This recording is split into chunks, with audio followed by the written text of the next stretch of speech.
Yes. नमस्कार दोस्तों, welcome to के कॉमर्स एकेडमी नासिक। दोस्तों, हम फिलहाल रिवाइज कर रहे हैं एसपी ट्वेल्थ एसपी का सीरीज नंबर 1, चैप्टर नंबर 1, जिसका नाम है सोर्सेस ऑफ कॉर्पोरेट फाइनेंस। किधर गया रे? हाँ, ये रहा, introduction to corporate corporate finance. ठीक है, चलो। तो हम एग्जाम पॉइंट ऑफ व्यू से सब बात कर रहे हैं, फटाफट से सब कुछ रिवाइज करना है। दोस्तों, इंट्रोडक्शन टू कॉर्पोरेट फाइनेंस इसमें क्या क्या है?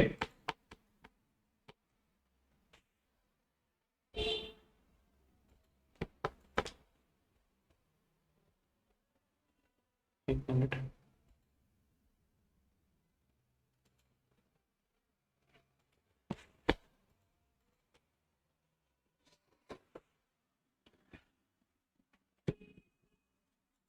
Introduction to corporate finance.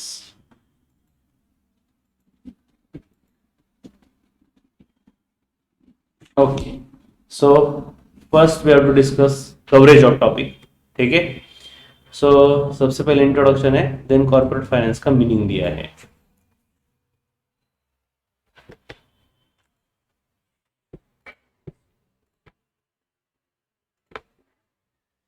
Introduction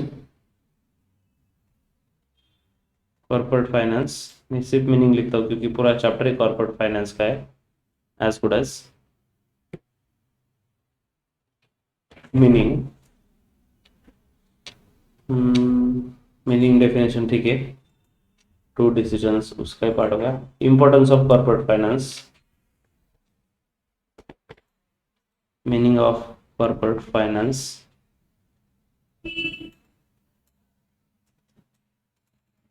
importance of corporate finance, next capital requirement. Okay, ये सब के सब, ये दोनों पॉइंट हो गए। ये बेसिकली टॉपिक का इंट्रोडक्शन था। और वी कैन से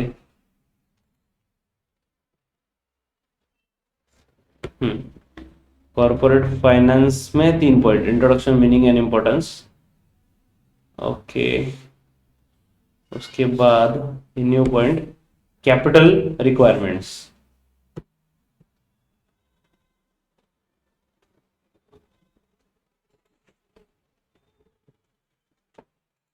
ओके,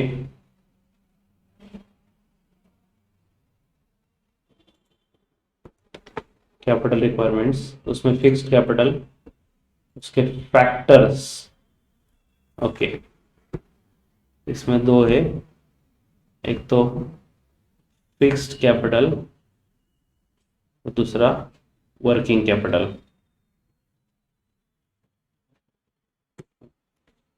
तो फिक्स कैपिटल में पहले उसका दिया मीनिंग और फिर फैक्टर्स। फिक्स कैपिटल में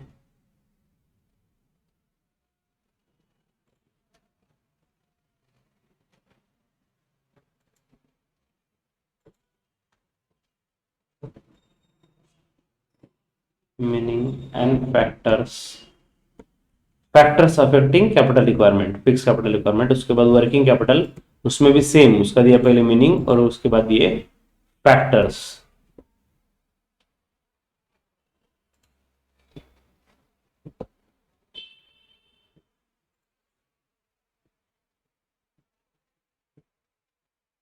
okay, then next concept is capital structure, meaning, definition, component. खत्म।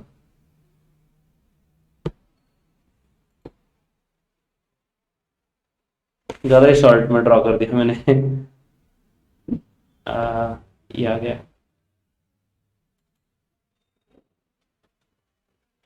Capital structure,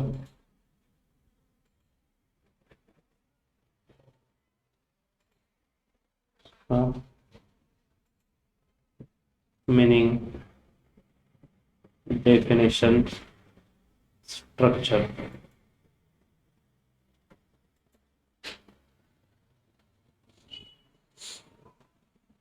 okay,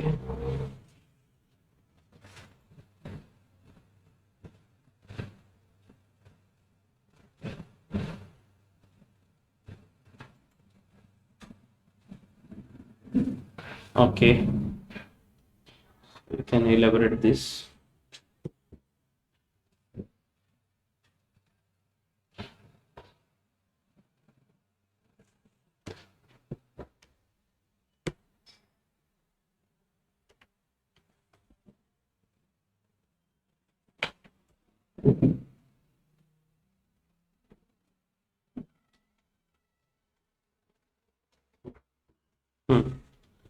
Capital requirement,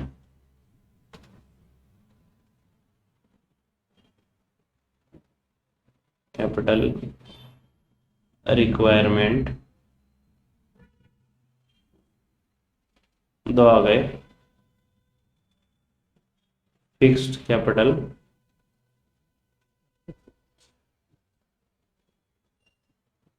और वर्किंग कैपिटल, और दोनों में 2 पॉइंट है। एक है मीनिंग,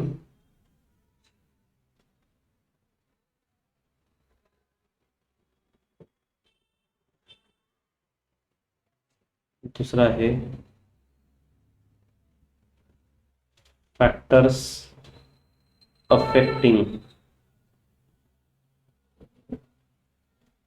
और वर्किंग कैपिटल में भी 2 पॉइंट, एक उसका मीनिंग और दूसरा है factors affecting requirement of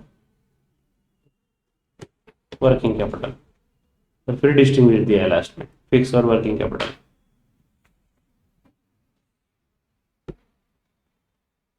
fix capital versus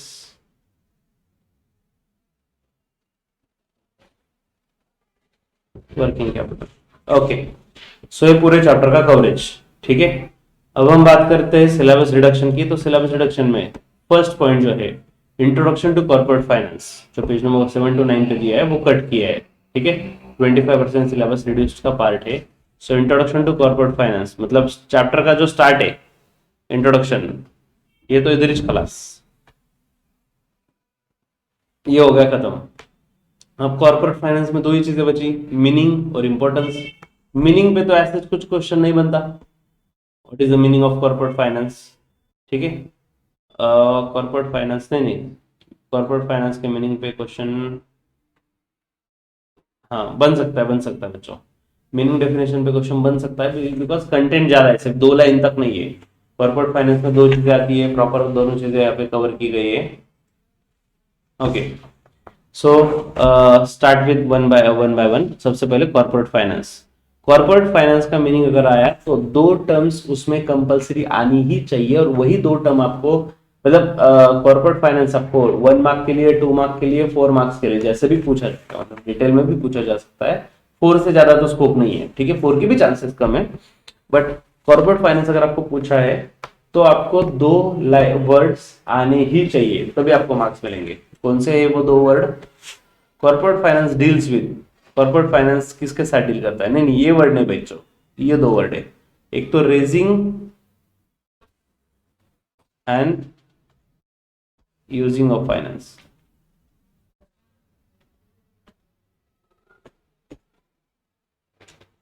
raising and using of finance, तो raising of finance and using of finance दोनों चीजें कंपलसरी आनी ही चाहिए in meaning of corporate finance, ठीक है। इट डील्स विद, इसमें क्या आता है basically, financing the activities of corporation. तो बिजनेस में जो भी फाइनेंसिंग एक्टिविटीज है तो उसमें कैपिटल स्ट्रक्चर भी आता है, मेकिंग इन्वेस्टमेंट डिसीजन, बहुत सारी चीजें आती है। ये भूल गए तो चलेगा, ये भूलना मना है। Raising of finance and using of finance, ठीक है। नेक्स्ट मीनिंग में corporate finance deals primarily with, corporate finance में क्या आता है, अगेन रेजिंग एंड यूजिंग, उसी के 2 वर्ड दे दिए। रेजिंग को नाम दे दिया एक्विजिशन, रेजिंग मतलब लाना, यूजिंग मतलब यूज ऑफ कैपिटल, उसके लिए कोई अलग वर्ड नहीं है, यूजिंग का यूज ऑफ कैपिटल करके। सो वही डेफिनेशन भी बन गया, वही मीनिंग भी बन गया, ठीक है। So acquisition of finance, acquisition and use of finance, ठीक है। The term corporate finance includes, इसमें बहुत सारी चीजें आती है, अच्छी बात है। So there are 2 decision, following 2 decisions are the basis of corporate finance. So corporate finance का डिसीजन लेने में 2 चीजें बहुत इंपॉर्टेंट चीजें, एक तो फाइनेंसिंग डिसीजन और दूसरा है investment decision. Okay, again same मैंने आपको जो 2 वर्ड बोले थे ना, रेजिंग ऑफ फाइनेंस, रेजिंग मतलब पैसे लाना, that is financing decision. And using of finance मतलब जो अपने पास पैसा है वो कहाँ पे डाले, दैट इज इन्वेस्टमेंट डिसीजन। तो वही आ रहा है वापस, रेजिंग एंड यूजिंग। ठीक है, नाम बदल रहा है, रेजिंग एंड यूजिंग बोला, फिर उसके बाद क्या बोला, रेजिंग के लिए एक्विजिशन एंड यूजिंग को बोलते हैं यूज ऑफ फाइनेंस। अब वापस रेजिंग के लिए क्या नाम दिया, फाइनेंसिंग डिसीजन, और यूजिंग के लिए इन्वेस्टमेंट डिसीजन। तो कंसेप्ट वही है, नाम बदल रहे हैं। ठीक है आगे फाइनेंसिंग डिसीजन। अब इसमें होता क्या exactly, firm has multiple choices of source of financing. Of course firm के पास बहुत सारे चॉइस होते हैं फंड रेज करने के लिए। Firm can choose whether it want to raise equity capital और डेब्ट कैपिटल। बेसिकली ऑप्शन बहुत सारे, लेकिन कैटेगरी दो है, इक्विटी कैपिटल या फिर डेब्ट कैपिटल। ठीक है, या फिर फर्म लोन वगैरह भी ले सकती है, डिबेंचर इशू कर सकती है and so on. So finance manager को डिसीजन लेना पड़ता है, what is the right amount of capital and what is the right combination of डेब्ट एंड इक्विटी। राइट कैपिटल कितना रहेगा और राइट कॉम्बिनेशन डेब्ट एंड इक्विटी का कैसा रहेगा, ये डिसीजन लेना, दैट इज फाइनेंसिंग डिसीजन। मतलब ही रेजिंग ऑफ फाइनेंस ना, पैसा लाना है तो कौन से सोर्स से लाना है, कैसे कॉम्बिनेशन में लाना है, ये सोचना। नाउ इन्वेस्टमेंट डिसीजन, सो भाई अपने पास जो भी पैसा है, bring maximum return for its owner. तो हमारा काम क्या है कि फंड का ऐसा यूज करना है, use of fund in systematic manner, in such a manner so that we can get maximum returns on this money. ठीक है, सो पैसे पे ज्यादा से ज्यादा रिटर्न लाने का अपना टारगेट रहेगा, तो वो कैसे करना है, that is investment decision. So sorry, और यही जो डिसीजन है, finding investment and deploying them successfully in the business. अच्छा इन्वेस्टमेंट का ऑप्शन ढूंढना और उसमें इन्वेस्ट करना, ये जो इन्वेस्टिंग का डिसीजन है इसी को बोलते हैं कैपिटल बजटिंग। तो कैपिटल बजटिंग में आपको पूछा तो कोई नई कंसेप्ट नहीं है। So deployment and that is using of finance और investing of finance in somewhere. सो जहां से हमें ज्यादा से ज्यादा रिटर्न मिले, investment and deploying them successfully in business, इसे बोलते हैं इन्वेस्टमेंट डिसीजन, और उसी का दूसरा नाम है capital budgeting. Okay, next is importance of corporate finance. Corporate finance का क्या फायदा, यस इस पे क्वेश्चन बनता है। ये दोस्तों ये जो चैप्टर है, chapter number 1 and chapter number 2, ये सिर्फ दो चैप्टर मिलके 25 मार्क्स का वेटेज है, 25 मार्क्स का वेटेज। दोस्तों इसके लिए आप अपना YouTube पे वीडियो डाल दिया मैंने, YouTube पे भी आप चेक कर सकते हो। 12th SP की मैराथन जो वीडियोस है उसमें आपको मिल जाएगा, और अपना जो कोर्स है उसमें भी हमने अपलोड किया हुआ है। आपको जस्ट टाइप करना है के कॉमर्स एकेडमी। जैसे जाते हो चैनल पे आपको प्लेलिस्ट मिल जाएगी, प्लेलिस्ट में जाने के बाद 12th SP स्टेट बोर्ड आप यहाँ पे देख सकते हो, और SP ये जो फर्स्ट एपिसोड है क्रेडिट फंड के लिए पैसा चाहिए, तो इधर हम एक तो सो स्टूडेंट्स इससे रिलेटेड वीडियोस के लिए आए, डेफिनेटली आई विल सजेस्ट कि आप 12th देखो। अब यहाँ पे 12th question bank, even last year जो क्वेश्चन बैंक दिया था, क्वेश्चन बैंक के सॉल्यूशन बैंक भी बनाया हुआ है हमने। क्वेश्चन बैंक ऑफ कोर्स हमें दिया गया था बाय बोर्ड, और हमने सॉल्यूशन बैंक बनाया उसका। तो ऐसे हर सब्जेक्ट के लिए देख सकते हो solution bank for see economics से, इकोनॉमिक्स के question bank solution part 2 part 3, उसके बाद 12th एसपी के लिए क्वेश्चन बैंक का सॉल्यूशन बैंक बनाया हमने। देन 12th ओसीएम का सॉल्यूशन बैंक है। So eco SP OC solution bank ready है। सो आपको just K commerce academy YouTube channel पे सर्च आउट करना है, सब चीजें मिल जाएगी। हाँ, तो हम बात कर रहे थे इस वेटेज की। तो वेटेज है 25 मार्क्स का सिर्फ दो चैप्टर को, इसलिए एकदम डेडिकेशन से टॉपिक करने हैं। सो meaning of corporate finance, maximum 2 marks का वेटेज लेगा भाई। 2 मार्क ले लिए इसने, बहुत हुआ। ठीक है, इससे ज्यादा नहीं होगा। चलो 2 मार्क ये मिल गए। अभी इंपॉर्टेंस के पॉइंट्स देखते हैं। Importance of corporate finance, first helps in decision making. क्या फायदा, कॉर्पोरेट फाइनेंस का क्या बेनिफिट है, डिसीजन मेकिंग। कैसा डिसीजन मेकिंग, अरे दोस्तों वापस 2 पॉइंट, एक तो रेजिंग मतलब एक्विजिशन ऑफ फंड्स और दूसरा यूजिंग, तो दोनों का डिसीजन लेने के लिए हमें हेल्प हो रही है ना। सो बिजनेस का जो भी डिसीजन लिया जाता है उसके लिए ऑफ कोर्स फर्स्ट कंसर्न होता है availability of funds. So exactly way how can we manage the funds, availability कैसे करनी है। एंड दूसरा ये management is required to select the best one which has enhance profitability. Funds कहाँ पे invest करें, तो हमें ऐसा ऑप्शन ढूंढना होता है जहां से हमें मैक्सिमम प्रॉफिटेबिलिटी मिले, ज्यादा से ज्यादा प्रॉफिट हम अर्न कर सके, फाइनेंशियली वो हमें प्रॉफिटेबल हो। तो ऐसा डिसीजन लेना, ज्यादा से ज्यादा प्रॉफिटेबल वाला सिलेक्ट करना, ये डिसीजन लेने में ऑफकोर्स फाइनेंस, कॉर्पोरेट फाइनेंस हमें हेल्प करता है।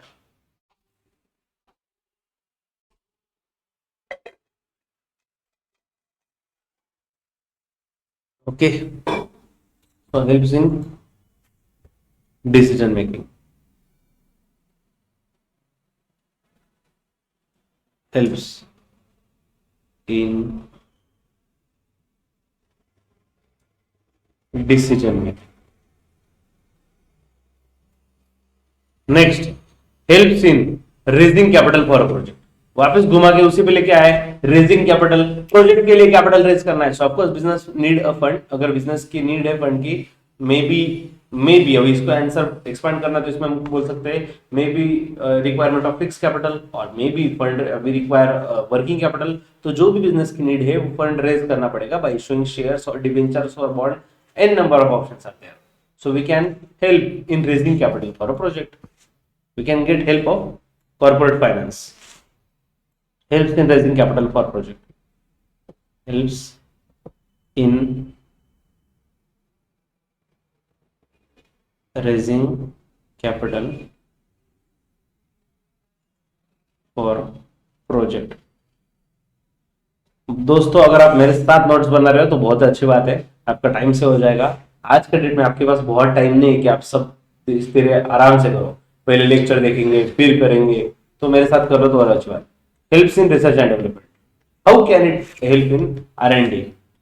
Helps in R&D, see for any R&D research and development it needs two things, one is time and another is money.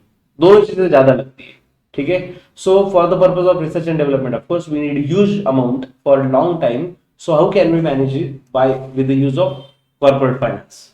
So corporate finance की वजह से सी, अगर अपने को बिजनेस ग्रो करना है, एक्सपेंशन करना है, तो definitely research and development is must, but ये बहुत लेंदी प्रोसेस है, ठीक है। और इसमें ह्यूज फंड की भी रिक्वायरमेंट ज्यादा होती है, कंटिन्यूस फंड की रिक्वायरमेंट होती है बिजनेस में।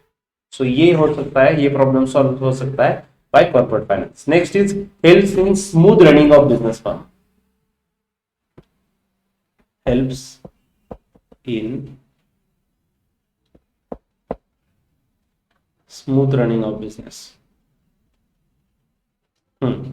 सी, बिजनेस स्मूथली कब रन करेगा? जब हम क्रेडिटर्स को टाइम टू टाइम पेमेंट कर पाएंगे, मटेरियल परचेस, हाँ सब, जब हम एम्प्लॉयज को टाइम पे सैलरी पे कर पाएंगे, लोन टाइम पे क्लियर कर पाएंगे, और रॉ मटेरियल वगैरह जो भी रिक्वायरमेंट है हम टाइम टू टाइम परचेस कर अगर पाए, तो हम बिजनेस स्मूथली रन कर सकते हैं। और ऑफकोर्स इसके लिए लगता है फंड, इसके लिए लगता है फाइनेंस, और ये फाइनेंस तभी पॉसिबल होगा जब हम कॉर्पोरेट फाइनेंस का प्रॉपर यूज करेंगे। Brings coordination between various activities, coordination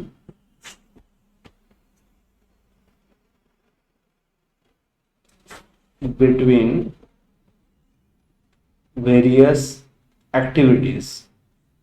अब देखो बच्चों, बिजनेस में है ना बहुत सारी एक्टिविटीज होती है, जैसे कि प्रोडक्शन है, सेल्स है, मार्केटिंग है, फाइनेंस है, ये सब डिफरेंट डिफरेंट एक्टिविटीज होती है, ठीक है। सो प्रोडक्शन सफर हो जाएगा अगर फाइनेंस डिपार्टमेंट के पास एडिक्वेट फाइनेंस नहीं है तो, ठीक है।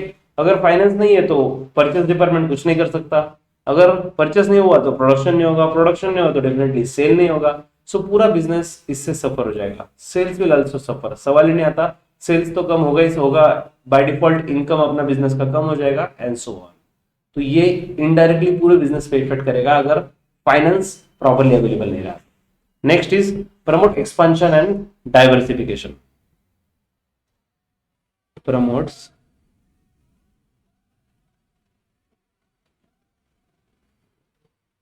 expansion and diversification.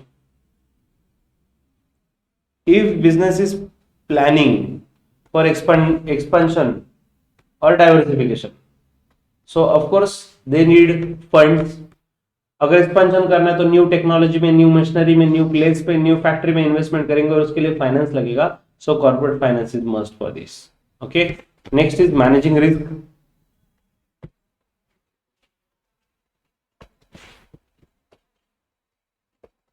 Managing risk, see, business में लॉस हो सकता है, जैसे कि सडन फॉल इन सेल्स, अचानक से सेल्स कम हो गया, नेचुरल कैलेमिटी आ गई, स्ट्राइक हो गया, तो ये जो डाउनफॉल हो जाता है सेल्स में, ये हम डाउनफॉल भी मैनेज कर पाए, बिजनेस में डाउन वाली सिचुएशन भी हैंडल कर पाए, ये रिस्क हैंडल करने के लिए of course company need financial help.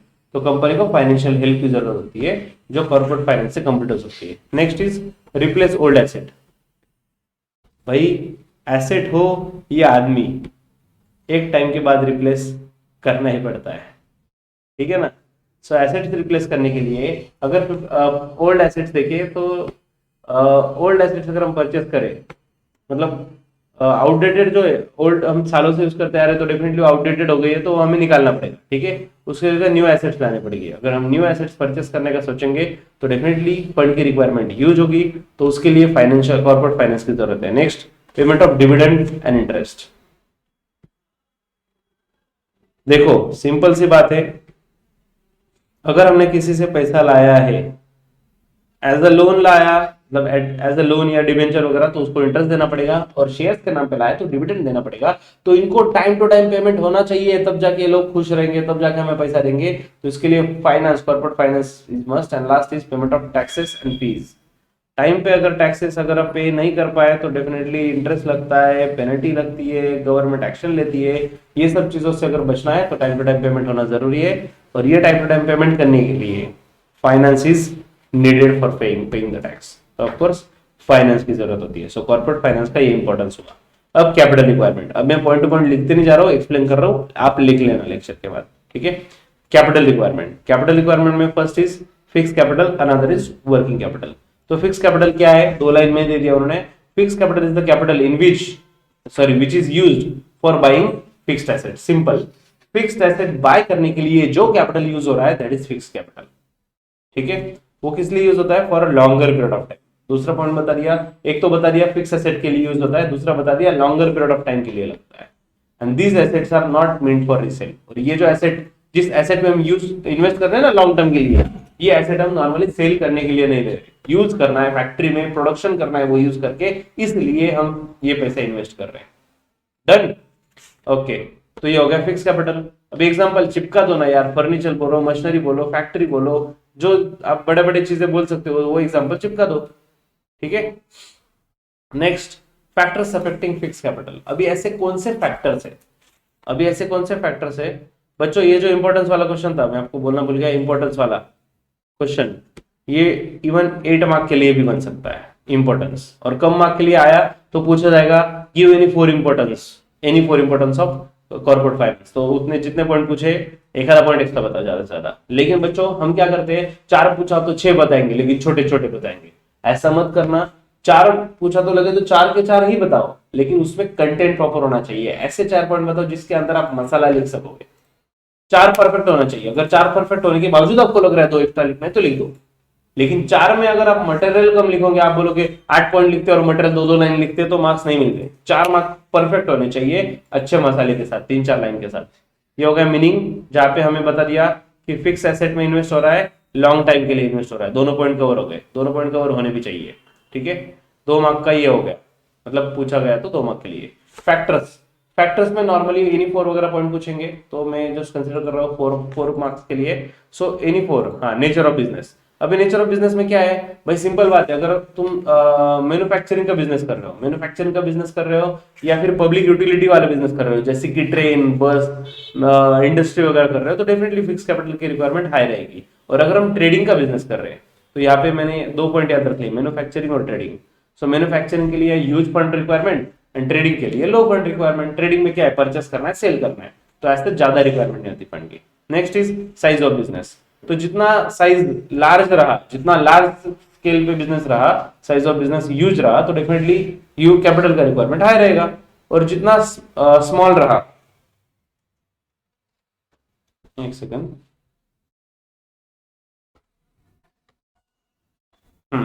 जितने बिजनेस की साइज स्मॉल है तो अकॉर्डिंगली यूज, मतलब यूज कैपिटल की रिक्वायरमेंट क्यों रहेगी ना यार, बिजनेस में फिक्स कैपिटल की रिक्वायरमेंट भी लो रहेगी, ठीक है. जितना बड़ा बिजनेस, जितना लार्ज स्केल ऑपरेशन रहेगा, उतना ज्यादा बिजनेस में कैपिटल लगेगा। Scope of business, scope of business में क्या दिया है, the business which is carried form to carry on production of distribution, production और distribution on large scale. Again large और स्मॉल वही है, देखा जाए तो साइज और स्कोप एक जैसा ही दिख रहा है, मतलब वही पॉइंट हम दोनों में भी लिख सकते हैं। सो जितना लार्ज स्केल या फिर डिस्ट्रीब्यूशन का चैनल जितना लॉन्ग रहेगा, उतना यूज रिक्वायरमेंट रहेगा, और स्मॉल चैनल रहा तो डेफिनेटली कम फिक्स कैपिटल लगेगा। नेक्स्ट, एक्सटेंट ऑफ लीज और रेंट। अगर जो जितने ज्यादा आप परचेस करते हो, परचेस बोलो या एक्वायर बोलो, तो उतना यूज रिक्वायरमेंट रहेगा फंड का। और अगर हम रिलीज पे या फिर रेंट पे ले ले कोई चीजें, तो डेफिनेटली फिक्स कैपिटल का रिक्वायरमेंट इनिशियली जो लग रहा है बिजनेस में वो रिड्यूस हो जाएगा। नेक्स्ट, अरेंजमेंट ऑफ सब कॉन्ट्रैक्ट। अगर हम किसी चीज को आउटसोर्स कर सके, आउटसोर्स कर सके मतलब हमने सब कॉन्ट्रैक्ट दे दिया, हम कुछ चीज का प्रोडक्ट, मान लो मैं शूज प्रोड्यूस कर रहा हूँ, तो मैंने क्या किया, लेदर वगैरह की बनाना है, फिनिशिंग करना है, किसी को आउटसोर्सिंग कर दिया, तो उतना कॉस्ट मेरा कम हो गया ना। मतलब कॉस्ट नहीं कम हुआ है, ऐसा नहीं बोल रहा हूँ कि सस्ते में काम हो रहा है, बट उसके लिए जो मशीनरी लगने वाली थी, उसके लिए जो फिक्स कैपिटल लगने वाला था, वो रिक्वायरमेंट कम हो जाएगी। ठीक है, सो जितना आउटसोर्सिंग करोगे उतना लिमिटेड एसेट की रिक्वायरमेंट हमें रहेगी बिजनेस में। Next is acquisition of old assets. So old asset में सीधी सी बात है, अगर आप ओल्ड एसेट परचेस करोगे तो 50% प्राइस में मिल जाएगी, तो accordingly of course fix capital का रिक्वायरमेंट रिड्यूस हो जाएगा। न्यू एसेट खरीदने जाओगे तो ज्यादा पैसे लगेगा। Next, acquisition of asset on concessional rate. Okay, concessional rate में गवर्नमेंट वगैरह से लिया, सपोज अगर हमने रूरल एरिया में बिजनेस स्टार्ट किया, गवर्नमेंट से कुछ कंसेशन वगैरह मिल गया, कुछ सब्सिडी मिल गई, तो डेफिनेटली इसकी वजह से हमें मटेरियल, बिल्डिंग, प्लांट, फैक्ट्री, ये चीजें कम प्राइस पे भी मिल सकती है, गवर्नमेंट की सब्सिडी मिली तो कंसेशनल रेट पे। Next is international condition. अब इंटरनेशनल कंडीशन का क्या संबंध भाई, तो देखो अगर लार्ज ऑर्गेनाइजेशन एकदम इंटरनेशनल लेवल पे, तो example companies expecting war may decide to invest large fund to expand fixed assets before there is shortage of material। तो इंटरनेशनल कंडीशन इवन में तो बोलता हूँ छोड़ दिया तो भी चलेगा, एकदम एक्सेप्शनल है कि अगर मैं मल्टीनेशनल बिजनेस कर रहा हूँ, मुझे पता है ये वॉर होने वाला है कंट्री का, और अगर मान लो अपना और न्यूजीलैंड का वॉर होने वाला है, तो न्यूजीलैंड में जो चीजें मुझे नहीं मिलेगी, वॉर हो गया, तो उसके पहले खरीद लो, तो फिक्स कैपिटल की रिक्वायरमेंट बढ़ जाएगी, ये बोलना चाहते हैं। ठीक है, next, trend in economy. Economy का ट्रेंड क्या है, देखो भाई, अगर हमें लग रहा है इकोनॉमी का trend anticipated to be bright, भाई अच्छे दिन आने वाले हैं, बिजनेस एक्सपांड हो सकता, मतलब अच्छे दिन है, तो definitely we can think for expansion. Expansion के लिए सोच रहे हैं तो फिक्स कैपिटल का रिक्वायरमेंट कम हो जाएगा। अभी मान लो मैं रेडियो बना रहा हूँ, रेडियो का बिजनेस है, मुझे पता है रेडियो का बिजनेस अभी नहीं है, फ्यूचर यार इंडिया में तो भी नहीं है, जब जहां पे इतने डिजिटल डिवाइसेस आ चुके हैं, तो शायद ही कोई रेडियो खरीद के सुनेगा। मतलब ऐसा नहीं बोल रहा हूँ कि मैं कोई लेगा ही नहीं, सीनियर सिटीजन के लिए आज भी कारवान बहुत बड़ा गिफ्ट होता है, बट बहुत रेयर रिक्वायरमेंट हो चुकी है। एक जमाना था कि हर घर में रेडियो होता था, अभी हर घर में तो नहीं होता ना, कम से कम 100 में से 10 घर में होता होगा, ज्यादा से ज्यादा बोल रहा हूँ, कम से कम नहीं, ज्यादा से ज्यादा 10-15 घर में। तो कहने का मतलब क्या है, इकोनॉमी में ट्रेंड दिख रहा है, अभी रेडियो बना रहा हूं मैं, नहीं लेने वाले लोग, फ्यूचर ब्राइट नहीं है, तो फिक्स कैपिटल का रिक्वायरमेंट रिड्यूस हो जाएगा। Next is population trend. So population trend, अगर पॉपुलेशन हाई हो रही है, पॉपुलेशन बढ़ते जा रही है, तो ऑफकोर्स फिक्स कैपिटल का रिक्वायरमेंट बढ़ जाएगा, क्योंकि मुझे पॉपुलेशन बढ़ रही है तो डिमांड बढ़ेगा, डिमांड बढ़ेगा तो प्रोडक्शन बढ़ाना है, तो उसके लिए मशीनरीज भी बढ़ेगी, और इनडायरेक्टली फिक्स कैपिटल का रिक्वायरमेंट कम हो जाएगा। और ऑफकोर्स पॉपुलेशन अगर डाउन हो रही है, कम हो रही है, तो vice versa. Next, consumer preference. Exactly we have to watch what is the consumer preference. अगर कंज्यूमर प्रेफरेंस चेंज हो जाता है तो भाई ये चीजें बहुत ज्यादा मैटर करती है। फॉर एग्जांपल मोबाइल इंडस्ट्री, आज के डेट में हर घर में मोबाइल है, हर पर्सन के पास मोबाइल है, इवन पर्सन के पास मल्टीपल मोबाइल है। ये घर का मोबाइल, ये क्लास वाला मोबाइल, ये ऑफिस वाला मोबाइल, ये फ्रेंड वाला मोबाइल, क्या लगा रखा है भाई, इतने सारे मोबाइल, तो डिमांड इतनी बढ़ गई है। तो ये जो है कंज्यूमर का प्रेफरेंस, ये समझो, अगर कंज्यूमर की प्रेफरेंस की चीज बना रहे हो, जो कंज्यूमर अभी फिलहाल प्रेफर कर रहा है, तो डेफिनेटली फिक्स कैपिटल की रिक्वायरमेंट हाई रहेगी। कॉम्पिटिटिव फैक्टर, भाई कॉम्पिटिटिव फैक्टर में one of the competitor, suppose अपना कोई कॉम्पिटिटर ऑटोमेशन में शिफ्ट हो गया, सब कुछ ऑटोमेटिक कर रहा है, उसका काम बहुत ज्यादा सुपीरियर हो रहा है, तो बाय डिफॉल्ट अगर अपने हमें कंपटीशन में मेंटेन रहना है, सर्वाइव करना है, तो we have to shift to automation, और ऑटोमेशन में शिफ्ट होना है तो ऑब्वियसली फिक्स कैपिटल की रिक्वायरमेंट बढ़ जाएगी। Next is working capital. ये क्या होता है भाई, which is used to carry out day to day business activities. पहले ही बता दिया, जो day to day business activities carry out करने में जो कैपिटल लगता है उसे बोलते हैं वर्किंग कैपिटल। ठीक है, ओके। सो ये किस लिए लगेगा, इसमें नाम लिख देना, रॉ मटेरियल है, फिनिश गुड्स है, डेटर्स में कैश अटक जाती है हमारी। So day to day business manage करने के लिए जो पैसे लगते हैं वर्किंग कैपिटल। सो बेसिकली इसमें तीन चीजें, for building the inventories, building up inventories, for financing receivables, मतलब क्रेडिटर्स को पेमेंट देना पड़ता है ना, डेटर्स को क्रेडिट पे भी सेल किया तो क्रेडिटर्स को पेमेंट करना पड़ता है, and for covering day to day operating expenses. ये तीन चीजों के लिए हमें जो फंड लगता है that is working capital. Working capital का फॉर्मूला भी है एसेट माइनस लायबिलिटीज। ठीक है, next, factors affecting working capital. ऐसे कौन से फैक्टर्स है जिसका इंपैक्ट वर्किंग कैपिटल पे होगा? Before starting this working capital, यहाँ पे वापस बता दूं, ये 2 मार्क के लिए बनता है, ये 4 मार्क के लिए बनता है, इसमें भी 4 पूछ सकते हैं। Explain any 4 factors which affect requirement of working capital. First is nature of business, same point है बॉस, वहां पे भी था नेचर ऑफ बिजनेस। तो यहाँ पे क्या रहेगा भाई, जितना ह्यूज बिजनेस है, सॉरी यूज नहीं, यहाँ पे मैन्युफैक्चरिंग वाला ना। सो मैन्युफैक्चरिंग बिजनेस है तो ऑब्वियसली हाई रिक्वायरमेंट रहेगा वर्किंग कैपिटल का, और ट्रेडिंग बिजनेस है तो vice versa of course requirement कम रहेगा वर्किंग कैपिटल का।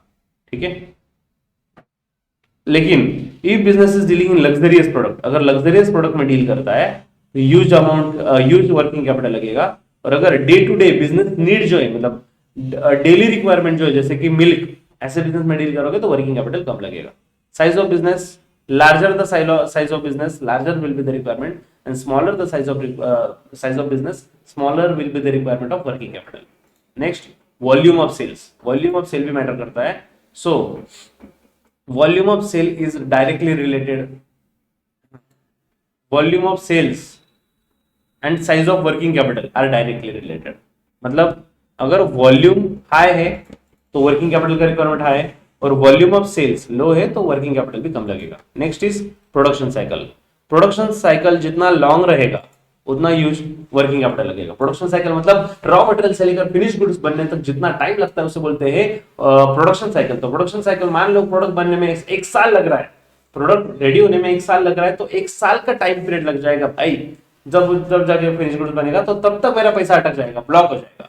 तो मतलब वर्किंग कैपिटल का रिक्वायरमेंट ज्यादा है। फटाफट मान लो 1 दिन में वो गुड्स बन जाता है तो फटाफट मेरा कैश में कन्वर्जन होगा, इसलिए वर्किंग कैपिटल रिड्यूस हो जाएगा। बिजनेस में cycle boom boom boom boom, if there is boom in the economy sales will increase.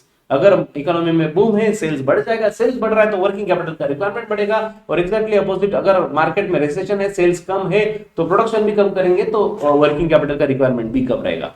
Terms of purchase and sale, हाँ इसमें परचेस और सेल के टर्म्स कैसे वो भी मैटर करता है। Suppose if firm does not gate credit facility for purchase, अगर परचेस करते टाइम कोई उधारी पे नहीं दे रहा है और सेल्स के टाइम लिबरल क्रेडिट पॉलिसी है, मतलब हम 15 दिन के लिए क्रेडिट पे देते हैं लेकिन पैसे आने में 2-2 महीने लग जाता है, अगर ऐसा है तो वर्किंग कैपिटल का रिक्वायरमेंट बहुत ज्यादा बढ़ जाएगा। और exactly opposite, suppose if we enjoy good time for good credit facility from creditors, अच्छे मतलब 2-3 महीने के लिए क्रेडिट पे मिलता है और डेटर को हम डायरेक्ट कैश पे सेल करते हैं, तो डेफिनेटली ऐसे केस में वर्किंग कैपिटल का रिक्वायरमेंट कम हो जाएगा। ठीक है, next is credit control.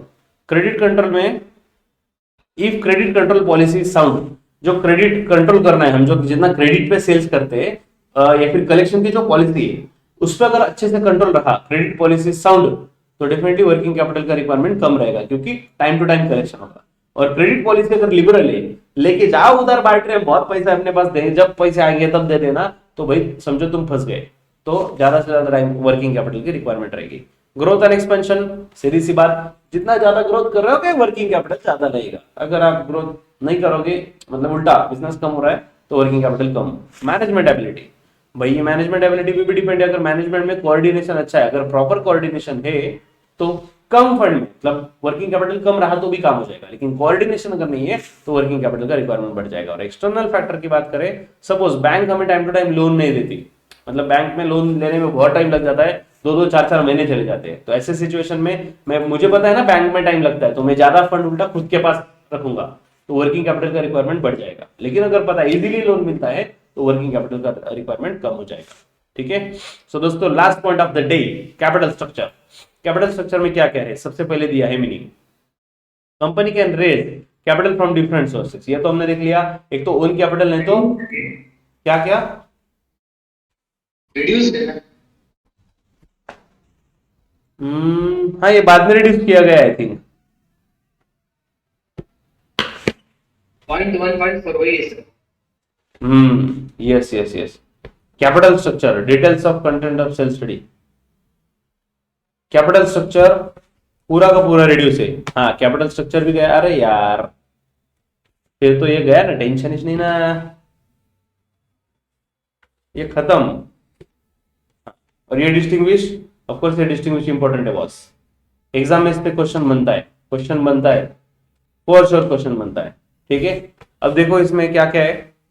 Fix capital meaning है, मीनिंग तो हमने देखा फिक्स एसेट में जो कैपिटल इन्वेस्ट किया वो फिक्स कैपिटल, और जो डे टू डे मतलब डे टू डे बिजनेस में या फिर we can say current asset में इन्वेस्ट किया तो वो working capital. Next nature, fix capital जो है वो लॉन्ग टर्म के लिए मतलब as good as permanent capital जैसा, और वर्किंग कैपिटल चेंजिंग है, उसे सर्कुलेटिंग कैपिटल भी बोलते हैं बिकॉज वो चेंज होता है। पर्पस क्या है फिक्स एसेट का, मशीनरी बिल्डिंग फैक्ट्रीज ऐसे फिक्स एसेट में इन्वेस्ट करना। और वर्किंग कैपिटल का पर्पस क्या है, day to day business run करना, ऑपरेटिंग एक्सपेंसेस के लिए, फिर फाइनेंसिंग रिसीवेबल, या फिर मैनेजिंग इन्वेंटरीज, इन्वेंटरी मैनेज करने के लिए। नेक्स्ट सोर्स, फिक्स कैपिटल के लिए सोर्स क्या है, शेयर्स इशू करो, डिवेंचर इशू करो, लॉन्ग टर्म में लोन ले लो। लेकिन लॉन्ग शॉर्ट टर्म में पैसा चाहिए तो बैंक ओवरड्राफ्ट जैसे ऑप्शन देखो, short term loan, trade credit, deposit, bank overdraft, ऐसे ऑप्शन बेटर रहेगा। ऑब्जेक्टिव ऑफ इन्वेस्टर, इन्वेस्टर का ऑब्जेक्टिव क्या है फिक्स कैपिटल में इन्वेस्ट करने के लिए, आज प्रॉफिट नहीं कमा रहा है, फ्यूचर प्रॉफिट, आज नहीं है कुछ, आज इन्वेस्ट करो फ्यूचर में प्रॉफिट कमाओगे, ये हिसाब से फिक्स कैपिटल में इन्वेस्ट करेगा पर्सन। और आपको इमीडिएट रिटर्न चाहिए, फास्ट रिटर्न चाहिए, तो उसके लिए वर्किंग कैपिटल है। इमीडिएट रिटर्न, आज इन्वेस्ट किया, ऐसा नहीं बोल रहा हूं कि कल के कल रिटर्न मिलेगा, लेकिन शॉर्ट टर्म में मिलेगा। रिस्क, फिक्स कैपिटल में ज्यादा रिस्क है क्योंकि इन्वेस्टमेंट भी ज्यादा है ना, और फ्यूचर में कब रिटर्न मिलेगा पता नहीं, 2 साल 3 साल लग सकते हैं, लेकिन यहाँ पे लेस रिस्क है वर्किंग कैपिटल में क्योंकि इन्वेस्टमेंट भी छोटी होती है और रिटर्न इमीडिएट मिलता है, ज्यादा टाइम पीरियड भी नहीं है उसमें। ठीक है, सो दोस्तों this is everything about this topic. ये डिस्टिंग्विश भी 4 मार्क्स के लिए बनता है। ठीक है, मैं ऐसा नहीं बोल रहा हूँ 4 4 2 2 टोटल ले लो, ये 10 मार्क के लिए, 20 मार्क के लिए, टोटल 25 मार्क के लिए, चैप्टर नंबर 1 और 2 टोटल 20 मार्क के लिए है, बट 25 मार्क के लिए सॉरी, विद ऑप्शन 25 मार्क के लिए है। बट दोस्तों मस्त सा टॉपिक है, मतलब एकदम भारी। 3 चीजें मुझे अगर आप पूछो ये चैप्टर में से 3 ही चीजें करनी है तो कौन सी 3 चीजें करें। First, importance of capital sorry corporate finance. दूसरा, factors affecting fix capital and factors affecting working capital. खत्म, बस ये 3 क्वेश्चन में दम है। ओके, उसमें है दम और हम भी रेडी है। बाजीराव सिंघम। चलो students, take care, keep studying, जल्दी मिलेंगे नेक्स्ट टॉपिक के साथ। Bye bye.